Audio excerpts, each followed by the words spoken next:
नमस्कार, आप देख रहे हैं इंडिया टीवी। आपके साथ मैं हूं ज्योत्सना पाटनी। बागेश्वर धाम में इस वक्त हिंदू राष्ट्र के लिए महायज्ञ चल रहा है। आज पंडित धीरेन्द्र कृष्ण शास्त्री का दिव्य दरबार लगने वाला है।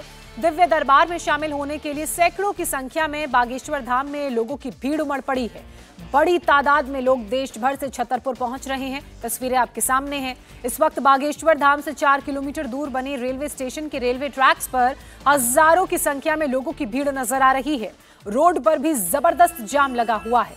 अनुमान ये लगाया जा रहा है कि करीब 3 लाख लोग आज बागेश्वर धाम में जुटेंगे, लेकिन स्थानीय प्रशासन भीड़ को संभालने में पूरी तरह से नाकाम नजर आ रहा है। 3 लाख लोगों को किस तरह से ठहराया जाएगा, इसकी बात तो हो ही नहीं रही है, बल्कि स्थानीय प्रशासन अभी तक 20,000 लोगों के रुकने का इंतजाम नहीं कर पाया है। ये लोगों का हुजूम आप देख सकते हैं। रेलवे ट्रैक की तस्वीरें, कितनी संख्या में लोग नजर आ रहे हैं। अब इन लोगों को कैसे रुकवाया जाएगा, क्या इंतजाम होंगे, ये एक बड़ा सवाल प्रशासन के सामने बना हुआ है। और इसीलिए हम कह रहे हैं कि विफल प्रशासन की कोशिशें अभी तक नजर आ रही हैं। फ्रीडम ऐप से सीखकर क्या आपने मशरूम खेती शुरू की है क्या? अगर ऐसा है तो 1 करोड़ फ्रीडम ऐप के जो ग्राहक हैं उनको बिना किसी खर्चे के आप इसे बेच सकते हैं। और हमारे सहयोगी अनुराग की एक रिपोर्ट इस पूरे मामले पर आप देखिए। मेरे पीछे आपको ये दिखाई दे रही हजारों लोगों की भीड़ माघ मेले की नहीं है, ये है उस धार्मिक दरबार की जिसमें शामिल होने के लिए देश दुनिया के तमाम लोग आए हैं। गांव जो बागेश्वर धाम है उसके पास का ये एक रेलवे स्टेशन है गुलिया दे करके, जहां पर चेन पुलिंग करके ये गाड़ी रोकी गई है। हजारों की भीड़ आपको यहाँ पर दिखाई दे रही है।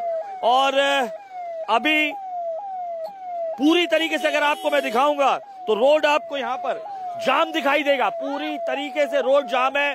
प्रशासन और पुलिस की व्यवस्था यहाँ होनी चाहिए थी। ये आप चारों तरफ अगर रोड देखेंगे तो ये जाम लगा हुआ है पूरी रोड अभी तक प्रशासन का, जबकि आज मंगलवार है, आज बाबा बागेश्वर का दिव्य दरबार भी है। ऐसे में यहाँ पर कानून व्यवस्था होनी चाहिए थी। और तमाम जो लोग आपको दिखाई दे रहे हैं सब अधिकतर WTI हैं और चेन पुलिंग करके ये रोकी गई है। आपका नाम? सर मेरा धीरज सोनी नाम है। हाँ, कहाँ से आए? मैं गोवा से आया हूँ। मैं छतरपुर का रहने वाला, मैं गोवा में जॉब करता हूँ। मैं अच्छा, कौन सा स्टेशन है? ये दुर्गंज स्टेशन है। कौन सा? दुर्गंज स्टेशन है। गुलगंज। तो ये चेन पुलिंग हुई? हाँ, ये चैन पुलिंग हुई। इतना भीड़। कौन सी ट्रेन है? ये गायत्री है। गायत्री। तो इसका स्टेशन नहीं था यहाँ? स्टेशन नहीं, इसका स्टेशन नहीं है यहाँ। यहाँ कोई व्यवस्था है प्रशासन की? कोई गाड़ी वाड़ी ले? अभी कोई भी व्यवस्था नहीं है यहाँ। होती है सर, चैन पुलिंग होती है, चैन पुलिंग होती है यहाँ पर।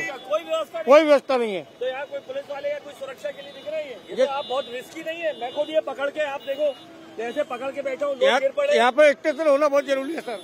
स्टेशन होना बहुत जरूरी है सर। अच्छा, और कोई भी गिर पड़े? अरे माता जी देख के चलो, गिर पड़ोगे आप, गिर पड़ोगे। ये जी महिला है, जब माता जी वगैरह आए जो गिर पड़ी तो बहुत ज्यादा दिक्कत हो जाएगी। अच्छा, ये दिक्कत बनवानी चाहिए, ये बनवाना चाहिए। ये स्थान गिरने के बहुत डर रहता है। लोगों की लाखों भीड़ यहाँ उपस्थित हुई है। रोड भी थोड़ा चौड़ा होना चाहिए, व्यवस्था होना चाहिए, व्यवस्था होना चाहिए। कोई भी आपको नहीं दिखा पुलिस वाला या प्रशासन? अभी तक कोई नहीं दिखाई दिया।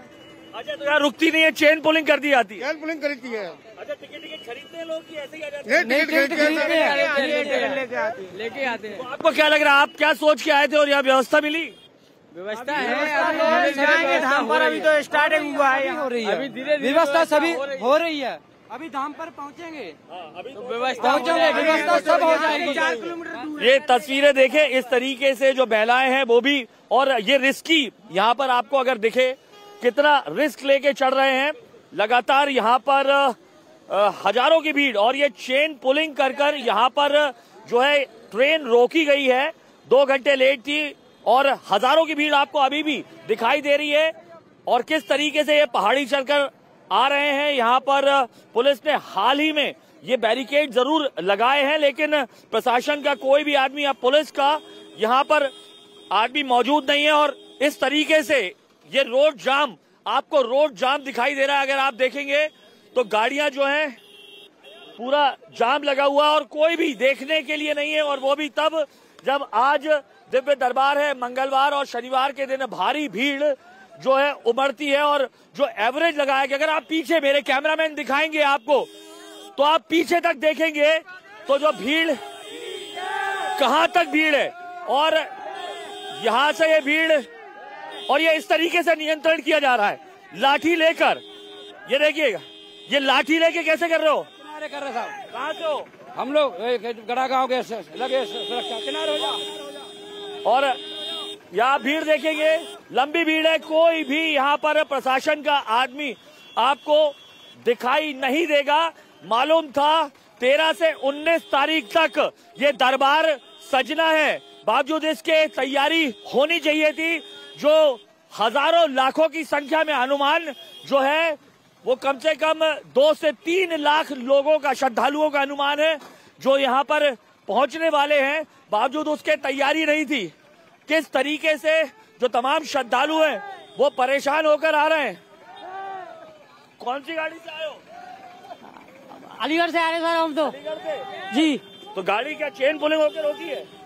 नहीं, अब पता नहीं कैसे रोकी, मैं नहीं मजा। तो व्यवस्था क्या है जाने वाले की? जाने की सर व्यवस्था ट्रेन से रात से पड़े रहे हम वहाँ 12 बजे तक, 4:30 बजे गाड़ी आई है, फिर 4:30 बजे आया, अपार भीड़ थी।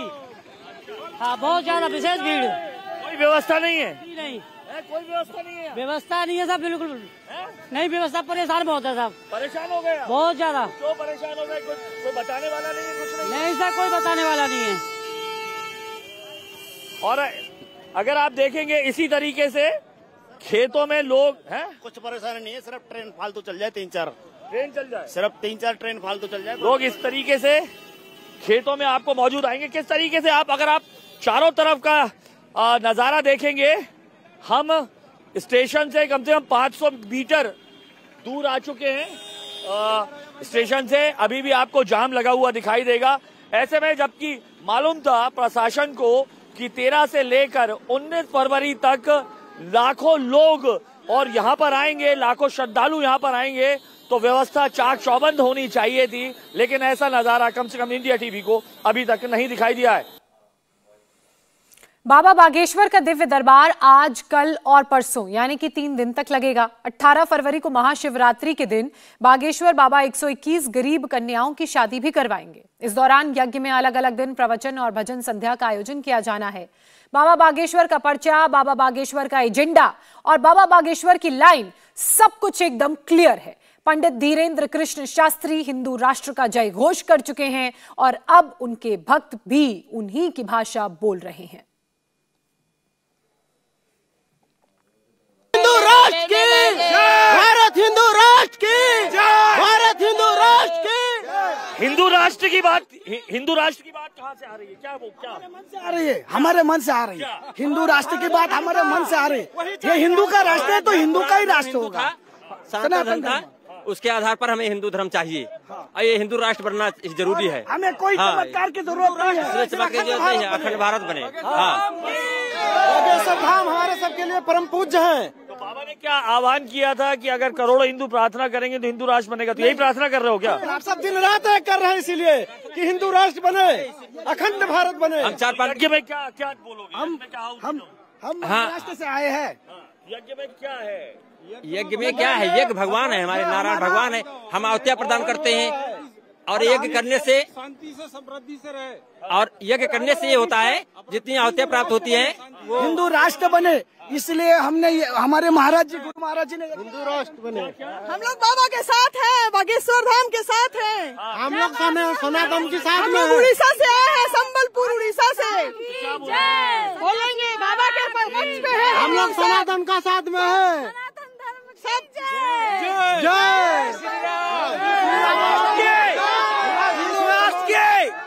पूरा हिंदू राष्ट्र होनी चाहिए।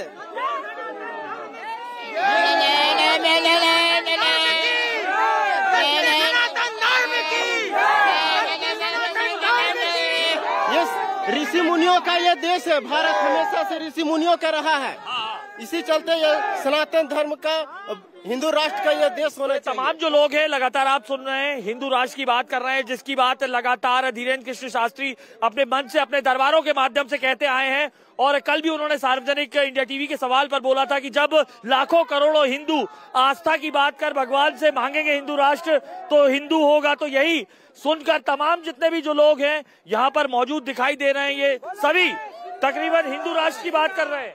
आप सभी लोग हिंदू राष्ट्र की बात कहाँ से आ रही है? अखंड भारत था, अखंड की बात कहाँ से आ रही है? हमारा भारत देश हिंदू राष्ट्र था, हिंदू राष्ट्र है, हिंदू राष्ट्र रहेगा। और हम चाहते हैं हमारा पूरा भारत देश अखंड भारत है। राम राज, अखंड भारत। हम यूपी से रहने वाले हैं, महाराष्ट्र भरत के नाम पर भारत का शकुंतला, दुष्यंत, राजा दुष्यंत के पुत्र के भरत के नाम से हमारे देश का नाम भारत पड़ा। और वो एक हिंदू थे और उन्हीं हिंदू के राष्ट्र में थे। एक चीज बताइए, लगातार लोगों आप देख रहे हैं जो विरोधी हैं, जो भी लोग हैं, वो तो कह रहे हैं कि ये अंधविश्वास भी होता, पाखंड भी करते हैं। क्या बोलेंगे? देखिए, सतयुग में, द्वापर, त्रेता में सब में रावण, कुंभकर्ण, कंस इत्यादि थे। तो हमारे भोलेनाथ ने कहा माता जी से एक चौपाई में कि हे माँ नहीं मात पिता नहीं देवा, साधुन सन करवावे सेवा, और जिनके ये आचरण भवानी ते जाने निश्चर संप्राणी। वही कंस, वही रावण, वही शिशुपाल, वही दंतवक्र इत्यादि बनकर के और इस समय घोर अत्याचार कर रहे हैं। जो लोग भी कहते हैं कि बाबा अंधविश्वास फैला रहे हैं, पाखंड फैलाते हैं, झूठा जादू तो न करे, सब गलत है। बाबा सही है, ये जो आपका विज्ञान चल रहा है, एक मिनट, ये जो आपका विज्ञान चल रहा है, ये हमारे संत ज्ञानेश्वर के ऊपर चल रहा है। मैं महाराष्ट्र से हूँ, महाराष्ट्र की भूमि से बोल रहा हूँ।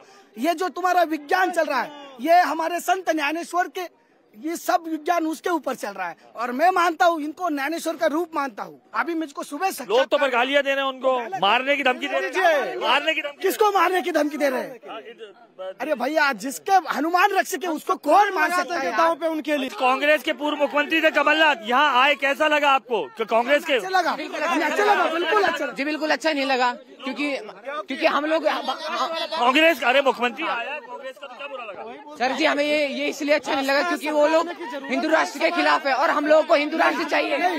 जो हमारे सब आए, लेकिन उससे नफरत नहीं, लेकिन उनके जो कुछ समर्थक है, उनके पार्टियां में जो कुछ लोग हैं जो हिंदू हित में काम करेगा, का विरोध करते हैं, देश में रहेगा।